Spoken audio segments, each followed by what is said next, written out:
You know, we're still the only country in the world that sentences kids to die, and that should never happen.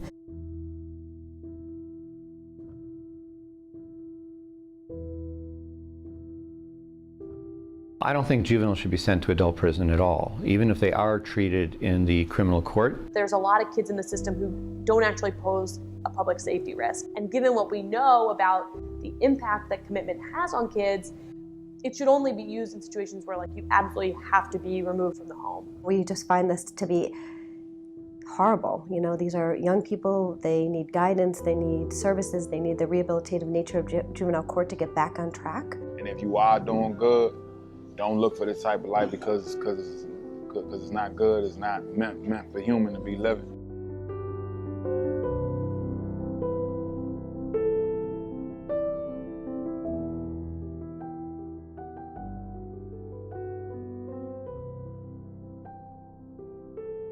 Psychologically, physiologically, people until they're 24, 25 are really not able to make sound judgments.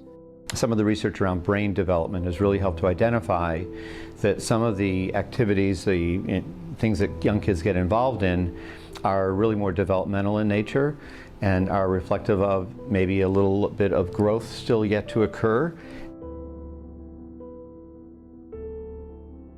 First is the research, really clear about the high cost and low return of juvenile incarceration. Some states spend between $100,000 to $200,000 per youth per year to lock up an individual, whereas the cost for alternatives are much lower. What we're finding with risk assessments on these young people is that they're high need, not necessarily high risk. Just because a child is moderate risk to reoffend or high risk to reoffend doesn't mean that we should plunge them more deeply into the system.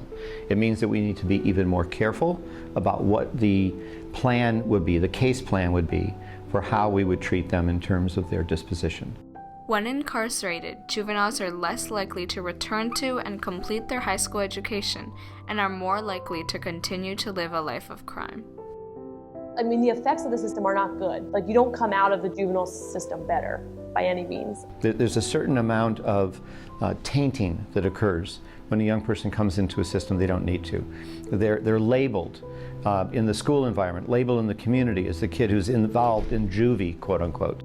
That even if you get charged as an adult and you are in jail for a month, the chances of you being able to return and get back into school are really, really difficult. Juveniles must be sent to correctional facilities where they are given the chance to improve their life and education and have the opportunity to positively change their futures.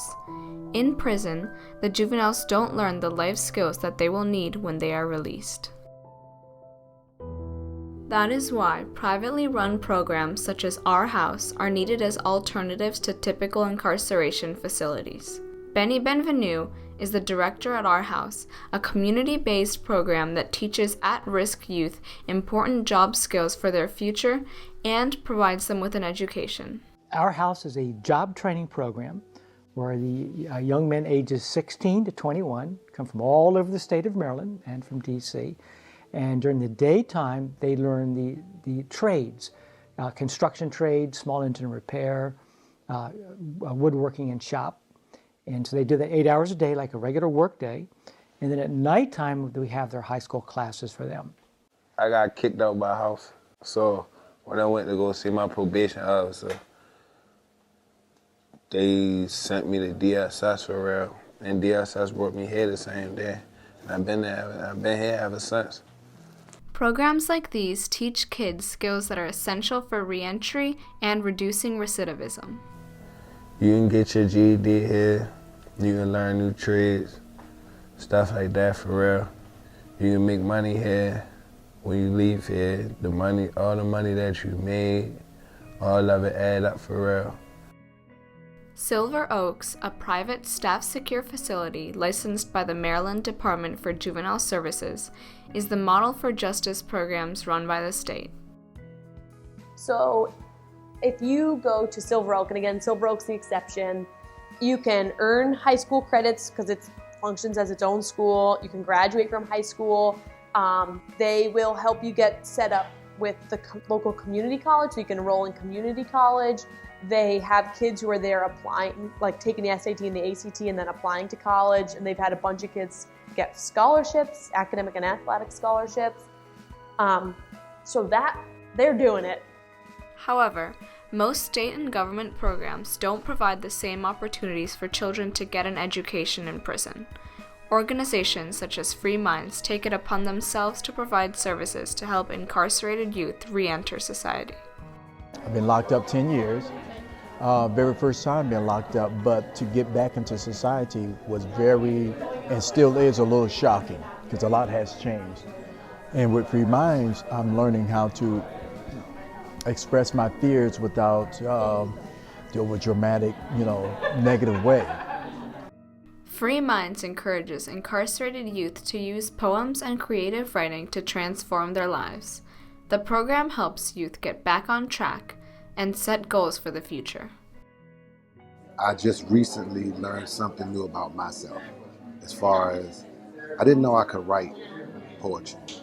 It make you smile, and I guess when you down and out, you ain't got too much to smile about. Free Minds also helps those who were formerly incarcerated as youth learn the skills they never acquired. Today we was learning how to do basic keyboard and things, how to type, like how to use Microsoft Word, things that I never had a job in my life, and everything they've taught me so far is like helping me get ready for society, because if I did it on my own, I probably would have been lost.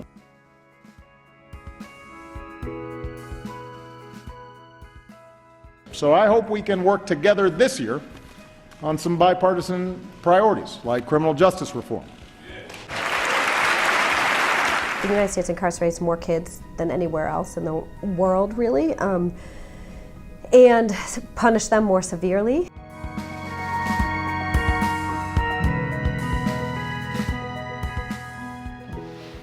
Sun blocks my thoughts, but when it rains, they roam free. I'm a victim of circumstance around people that don't know me. Maybe if they went through what I did, things would be different. Mom's working 3 jobs, youngest sis raising children. I thought people was tripping when they said things would get better. They was wearing one of the coats, and I was wearing a sweater. Refusing things moms wanted to give, all I wanted was love. Trying hard to be a man, but misunderstood for a thug. Maybe I would change a few things if I could go back. Moms would be smiling instead of crying. Yeah, I like that.